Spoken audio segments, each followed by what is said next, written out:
Assalamu alaikum students. Today we will solve exercise of chapter 19 which is basics of organic chemistry. First question is multiple choice questions. Question number 1 is which of following is organic in nature.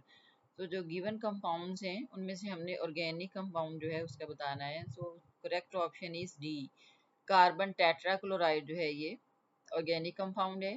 इसमें carbon ने 4 chlorine के साथ covalent bond बनाया हुआ है और ये halogen derivative है और इसमें जो है इसको ऑर्गेनिक कंपाउंड के तौर पे ट्रीट किया जाता है. Next question. Empirical formula of CH3 CH2 CH double bond CH2 match with. अब जो गिवन कंपाउंड है इसका एम्पिरिकल फार्मूला हमने बताना है कि जो 4 ऑप्शन है उनमें से किसके साथ मैच कर रहा है. तो सबसे पहले हम इसका एम्पिरिकल फार्मूला फाइंड करेंगे. तो इस कंपाउंड में जो है हमारे पास 4 कार्बन हैं. कार्बन 4 और हाइड्रोजन इसमें हैं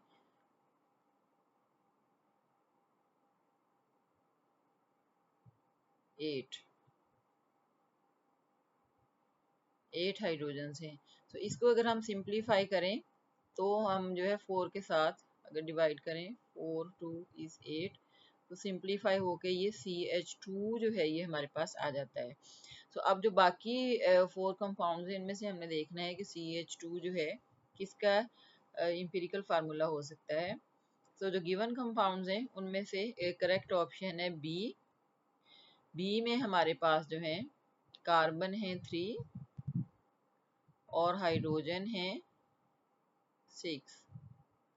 तो इसको जब हम सिंप्लीफाई करेंगे तो ये CH2 इसका एम्पिरिकल फार्मूला आ जाएगा.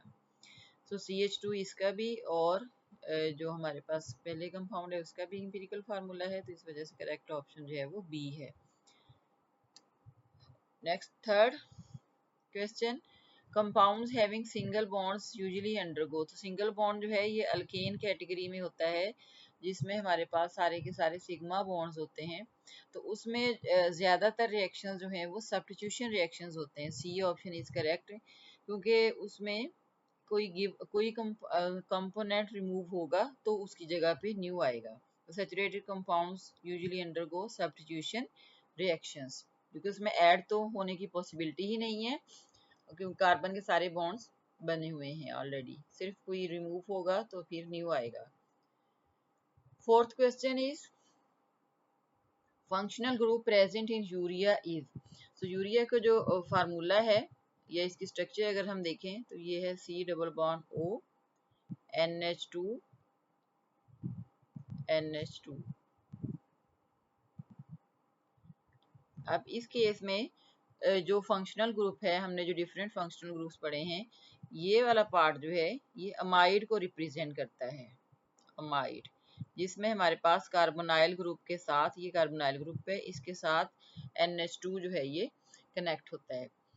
सो urea contain carbonyl group carbonyl carbon attached to nitrogen atom which is characteristic of amide type functional group. So correct option is C. Next question is which compound is chiral and can rotate the plane polarized light. अब जो given compounds हैं उनमें से हमने देखना है कि कौन सा कार्बन कायरल है और कायरल कार्बन होने के लिए 4 के 4 ग्रुप्स जो हैं जो कार्बन के साथ अटैच होंगे वो डिफरेंट होने चाहिए. अगर वो डिफरेंट होंगे तो ही कार्बन जो है वो कायरल हो सकती है और कायरल कार्बन होगी तो वो कंपाउंड कायरल होगा. और कायरल एटम जो है जो कायरल मॉलिक्यूल है वो प्लेन पोलराइज्ड लाइट जो है उसकी डायरेक्शन चेंज कर सकता है. तो जो गिवन कंपाउंड्स हैं उनमें से बी ऑप्शन जो है ये करेक्ट है. पेंटेन 2 ओल. अब हम अगर इसकी स्ट्रक्चर ड्रा करें यहाँ पे पेंटेन में हमारे पास 5 कार्बन होंगे. पहले हम कार्बन लिख लेंगे उसके बाद हम नंबरिंग दे लेंगे 1 2 3 4 5 और 2 पोजीशन पे जो है ये OH ग्रुप अटैच है. OH ग्रुप अटैच है. अब इसके बाद हम हाइड्रोजन पूरे कर लेंगे कि हर कार्बन एटम ने 4 जो है ये बॉन्ड्स बनाने हैं और जो रिमेनिंग बॉन्ड्स होंगे वो इसके हाइड्रोजन के साथ बने होंगे CH2 CH2 CH3. अब इस केस में अगर हम देखें तो हमारे पास जो है ये जो कार्बन नंबर 2 है, this carbon it has 4 different groups. तो चारों ग्रुप्स जो है इसके साथ डिफरेंट है। एक कॉर्नर पे ये मिथाइल के साथ अटैच है, दूसरे में हाइड्रोजन के साथ, इधर OH के साथ, और यहाँ पर ये CH2 CH3 के साथ जो ये कनेक्ट है। तो ये जब 4 ग्रुप्स इसके डिफरेंट हो गए तो ये कायरल कार्बन है। So carbon 2 is attached to 4 different groups, therefore pentane 2-ol is chiral compound. Next question, which carbon in given compound is chiral? Answer is 2, carbon 2। अब हम देखेंगे किस तरह से नंबरिंग हम देंगे राइट साइड से 1 2 3 4 एंड 5, क्योंकि फंक्शनल ग्रुप OH जो है उसको लोएस्ट नंबर देना है हमने। अब कार्बन 2 ये वाली है, इस कार्बन के साथ 4 के 4 ग्रुप्स डिफरेंट है। एक मिथाइल है, दूसरा OH अटैच है, और एक CH2 है, और फोर्थ जो है इसके साथ हाइड्रोजन अटैच है। तो 4 के 4 ग्रुप्स डिफरेंट है, इस वजह से कार्बन 2 क्या है, कायरल है। Next, how would could two compounds of formula C2H2Br be related? तो इस फार्मूला जो है इसके दोनों कंपाउंड्स कैसे एक दूसरे के साथ क्या उनका रिलेशन है। तो इसके अगर हम देखें तो इसके दो तरह के जो है ये आइसोमर्स पॉसिबल हैं। Number 1 is 1,1 die bromo ethene. अगर हम इसको लिखें यहाँ पे ड्रा करें, तो ये 2 कार्बन एटम्स हैं जिनमें डबल बॉन्ड प्रेजेंट है। ये भी पॉसिबिलिटी है कि इसमें एक ही कार्बन के साथ जो है ये दोनों ब्रोमीन ग्रुप्स जो है ये अटैच हो जाएं,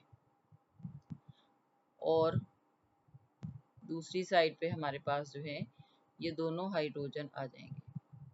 तो ये हो जाएगा C2H2Br2 1,1 डाई ब्रोमो इथीन।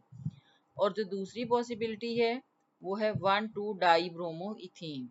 तो 1,2 डाई ब्रोमो इथीन में हमारे पास ये जो 4 ग्रुप्स हैं, एक में पॉसिबिलिटी है कि ब्रोमीन जो है ये एक ही प्लेन में हो, एक ही साइड पे हो, और दूसरी पॉसिबिलिटी ये है कि एक ब्रोमीन अबव द प्लेन है और दूसरी कार्बन पे ब्रोमीन बिलो द प्लेन है।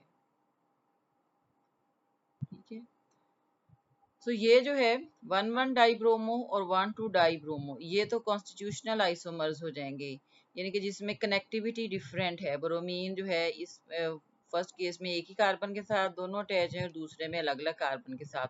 तो ये आइसोमर्स जो है ये कॉन्स्टिट्यूशनल आइसोमर्स होंगे। और उसके बाद ये 1 एंड 2 आइसोमर्स जो यहाँ पे ड्रा हैं ये सीज एंड ट्रांस होंगे। ये वाला जो पहले हमने ड्रा किया है ये सीज होगा, और ये वाला ट्रांस आइसोमर होगा, जिसमें ग्रुप्स जो हैं ये ऑपोजिट डायरेक्शन में जो हैं ये हैं, एक अबव द प्लेन और दूसरा बिलो द प्लेन है। तो इस वजह से both cis trans and constitutional isomers जो हैं ये पॉसिबल हैं, और करेक्ट ऑप्शन है D. Next question, which of following shows cis trans isomers? Cis trans isomerism किसमें ऑब्जर्व करते हैं? तो ये इसका जो गिवन ऑप्शन है उनमें से सी ऑप्शन जो है ये करेक्ट है, जो कि 2 ब्यूटीन है। 2 ब्यूटीन में सीस ट्रांस आइसोमर जो है ये बन सकते हैं। अब 2 ब्यूटीन की अगर हम स्ट्रक्चर ड्रा करें, 4 कार्बन एटम जो हैं ये अटैच हैं, और 2 पोजीशन पे जो है ये इसने डबल बॉन्ड बनाया है। अब ये जो है इसमें हम मिथाइल ग्रुप से अटैच करेंगे, CH3 और एक हाइड्रोजन। इसी तरह से ये CH3 हो जाएगा और यहाँ पर जो है ये हाइड्रोजन हो जाएगा। तो ये आइसोमर हो जाएगा सीस। अगर हम दूसरा इसका आइसोमर ड्रा करें जिसमें डबल बॉन्ड और ये 4 ग्रुप्स हम अटैच करें, एक में above the plane methyl attach करें, दूसरे में बिलो द प्लेन। आइसोमर जिसमें हमने ग्रुप्स ऑपोजिट अटैच किए हैं वो ट्रांस आइसोमर होगा। तो ये सीस ट्रांस आइसोमरिज्म जो है ये 2 ब्यूटीन में पॉसिबल है। So correct option is C. Next question is which pair of isomers has identical boiling points? तो आइसोमरिज्म की जो टाइप है ऑप्टिकल आइसोमर्स, उसमें जो एनेंशियोमर्स होते हैं उनके सेम बॉइलिंग पॉइंट्स होते हैं। तो करेक्ट आंसर इज बी। ये पॉजिटिव डेक्स्ट्रो को रिप्रेजेंट कर रहा है और नेगेटिव लीवो रोटेटरी आइसोमर को रिप्रेजेंट कर रहा है। So enantiomers have identical physical properties in an achiral environment. ठीक है, तो उनके फिर प्रॉपर्टी सेम होती हैं, सिवाय एक प्रॉपर्टी, और वो है to rotate the plane polarised light. So correct option is B, enantiomers जो कि डेक्स्ट्रो और लीवो रोटेटरी हैं।